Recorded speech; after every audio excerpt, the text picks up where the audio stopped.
Sveiki!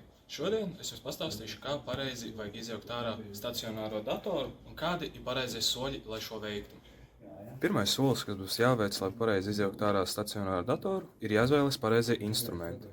Mēs pārbaudām pareizo instrumentu, ievietot iekšā skrūves vietā un mēģināt viņu pagriezt. Un, ja nekustās ārā, tad tas ir pareizais rīks. Kad pareizais rīks ir atrasts, mēs izskrūvējam ārā paneli un noņemam viņu.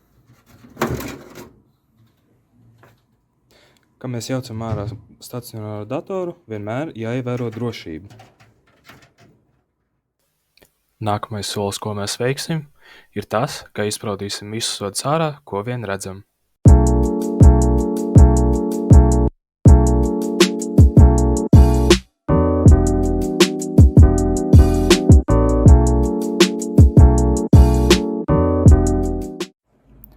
Kad visi kabeļi ir atvienoti, mēs sāksim skrūvēt ārā cieto disku.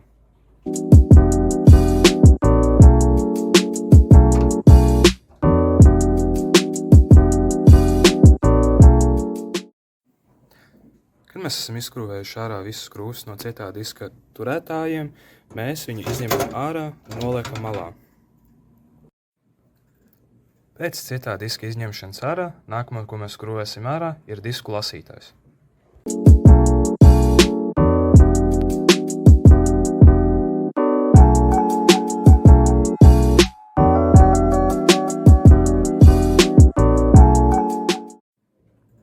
Kad skrūves ir izskrūvēts, viņu ļoti viegli ir izņemt ārā.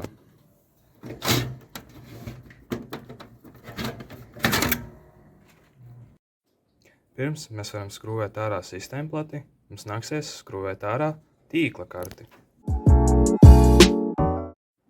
Kad izskrūvēts ārā, viņu ļoti viegli var izņemt ārā.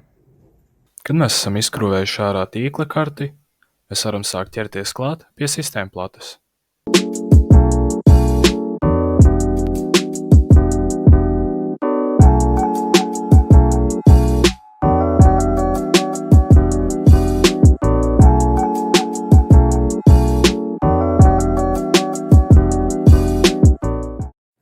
Kad visas skrūves no sistēmplates ir izskrūvētas ārā, viņu nedaudz jāpakrējās, bet ļoti viegli izņemams. Kad mēs esam izņēmuši ārā sistēmplati, mēs nobeigsim ar PSU.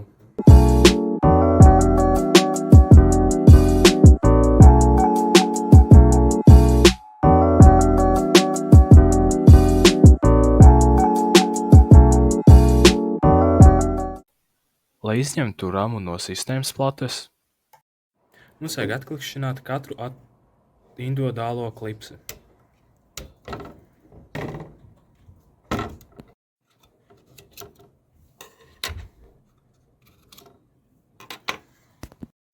Lai mēs atvienotu procesoru dzesētāju, mums nāksies pagriezt pinus pret pulksteņa rādītāja virzienā. Un, kad ir pagriezts, nedaudz pavilkt uz augšu. Un, sekojot manām instrukcijām, tu būsi paveicis darbu, kā pareizi izjaukt stacionāro datoru.